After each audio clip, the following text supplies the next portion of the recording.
Hi, I'm Dean Bushmiller, and this is Knowledge of Cybersecurity Threat Characteristics, K0684.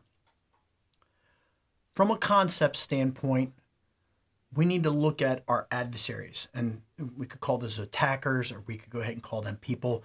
And when we look at cyber threats, that's how our adversaries operate. Now we need to zoom out here and look at the kind of the state of what's going on as far as cyber threat is concerned and the metrics that are out there.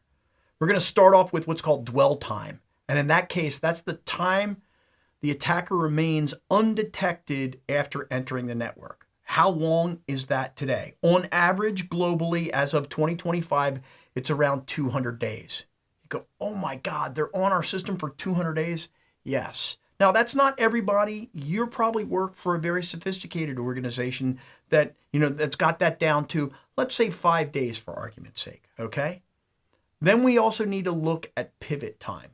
And pivot time is the time for the attacker to move from one machine to another. Sometimes this is called lateral movement. But how long is that time? And that's 48 minutes. So even if you're really good at detecting the attackers on the machine and you figure that out in 5 days, let's say you're super good at it and you can do it in 5 hours. Well, guess what?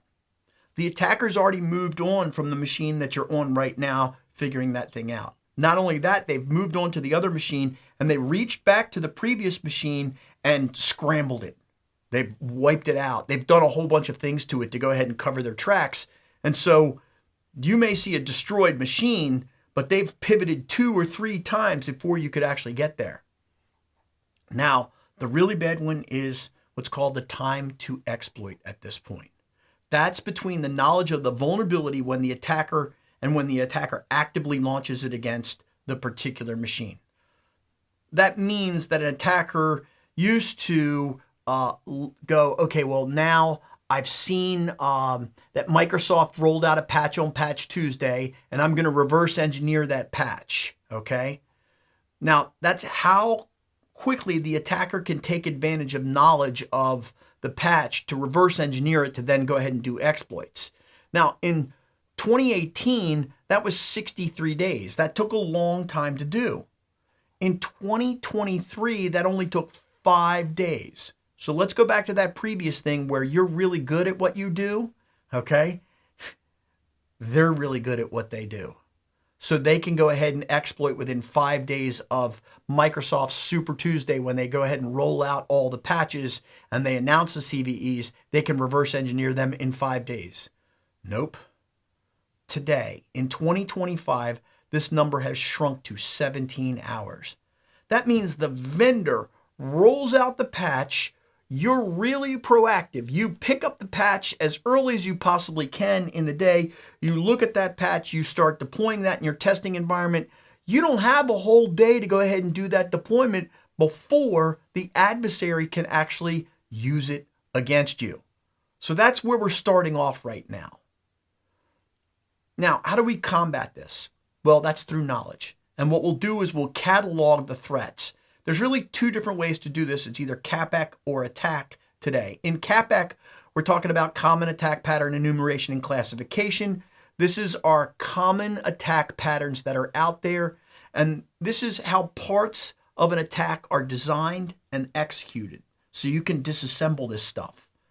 This will give you a little bit of guidance from a development standpoint on how to prevent this in the future. You probably need something that's kind of, since you're not developing the software, you might want to do something else, and that's where attack comes in. That's adversaries' tactic, techniques, and common knowledge. It's the specific adversary's process and your possible controls that you can put in place to thwart that adversary. This is for both offense and defense. It's used by red teams to go ahead and test organizations to go ahead and make sure that all of their defenses are in place. Sometimes we call it advanced persistent threats. It really doesn't matter what it's called. It's basically a way to create a plan to figure out how the adversaries are getting in and test that against you through something like Caldera. Now, it's going to verify all these adversaries, tactics, techniques, processes, data sources, and mitigations. So this is actual study of adversaries in the field today and how they're actually doing things. Now remember, the adversaries are reading this. This is kind of like the hall of fame for them to actually be on this list. They actually don't want to be on this list. They want to go ahead and sneak around. But if they're on that list, they've changed their tactics. What can you do about it? Well, you can go ahead and eliminate those tactics across the line, or you can go ahead and say, I'm going to build up defensive controls here. So why do we perform threat analysis? First off, we want to get better at what we do from a responsiveness standpoint. So just know that up front. We're going to need insight into the threat so that we can look at the protection needs that meet our business requirements and suggest controls that will work for us. And remember, the attacker has changed our security by finding these weaknesses, and they're going to change the way that they do things. So we're going to go in and try to protect ourselves against this or detect this. Now, by having a technical inventory of threats using attack and CAPEC, we have a system for organizing and categorizing, and then we can use that system for each of our pieces of our business and integrate that into our risk assessment process. Management is not going to allow you to do this. They're not going to allow you to discover this stuff unless you can communicate from a business standpoint. This is really serious. These people are after us. This is how they're getting in. These are the controls that we want to build. We've tested these controls using some sort of tool that's out there.